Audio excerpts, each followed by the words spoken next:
AITA for moving into the house I inherited, even though my lodger feels unsafe around men. I, 30s male, recently inherited a house from my grandmother.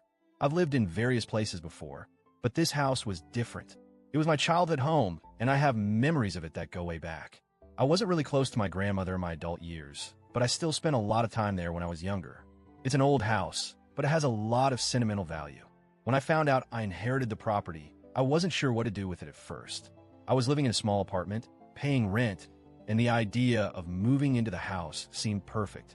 It's bigger, and it would save me a ton of money on rent. It also meant I could take my time to sort through my grandmother's things, which have been piling up in the attic for years. My grandmother had a lot of stuff, and I wasn't ready to deal with it right away. However, when I moved in, I discovered that the house wasn't empty. My grandmother had a lodger, a woman in her 30s, with a 6-year-old daughter, living in one of the rooms. I knew about her, of course. She'd been renting from my grandmother for a while, but I didn't realize the full scope of the living arrangement. When I found out, I was a little taken aback, but I figured it wouldn't be a big deal. After all, it's just a room in the house, and she had been there for a while. I assumed things would go smoothly, and we'd coexist without any issues. But then, everything started to go sideways. The first clue that things weren't going well came from a note she left on the kitchen counter. I hadn't even realized she was home when I arrived, but there it was, a small, neatly written note. It read, "I'm not sure how this is going to work out, but I don't feel comfortable living in the house anymore now that you're here. I've lived here for a while, and it's always been a calm, peaceful environment.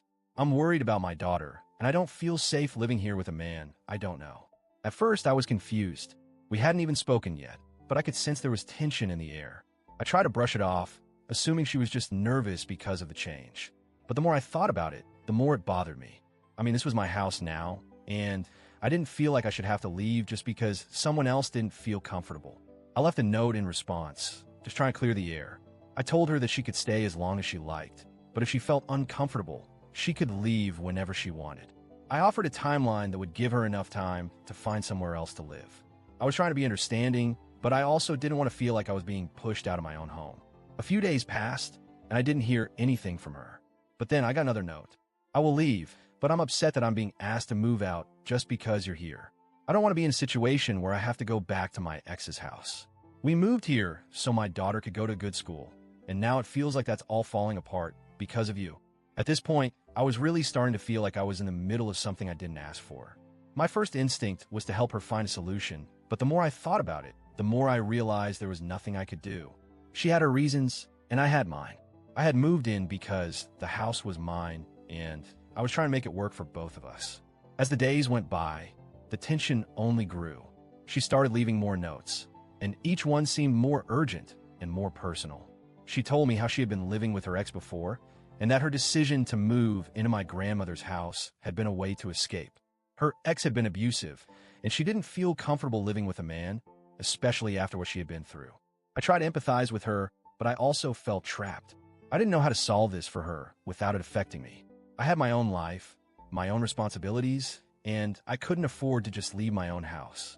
At one point, I asked her if she would consider seeing a therapist or counselor to help her work through her issues with men. I thought maybe some professional guidance would help her feel more at ease.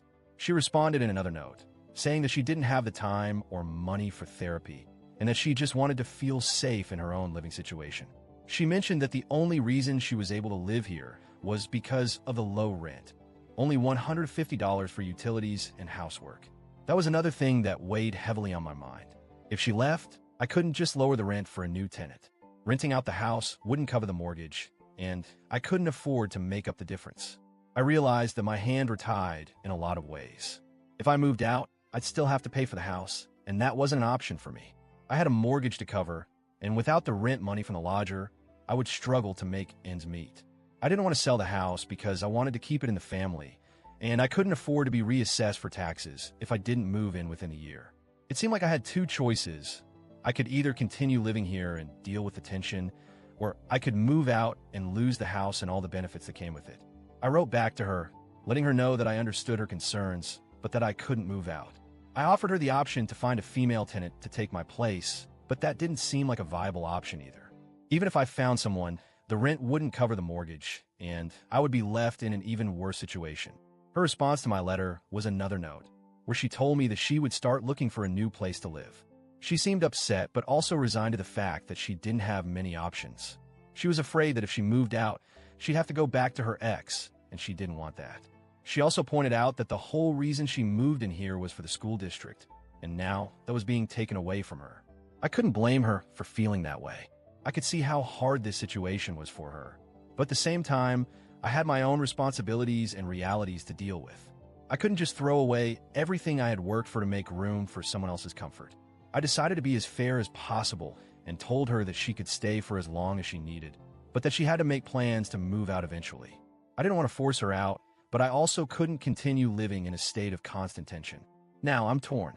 I feel bad that she's in this difficult situation, and I wish I could do more to help.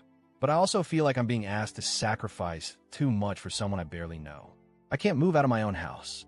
I can't afford to make up the difference in rent, and I can't sell the house because of tax reassessment.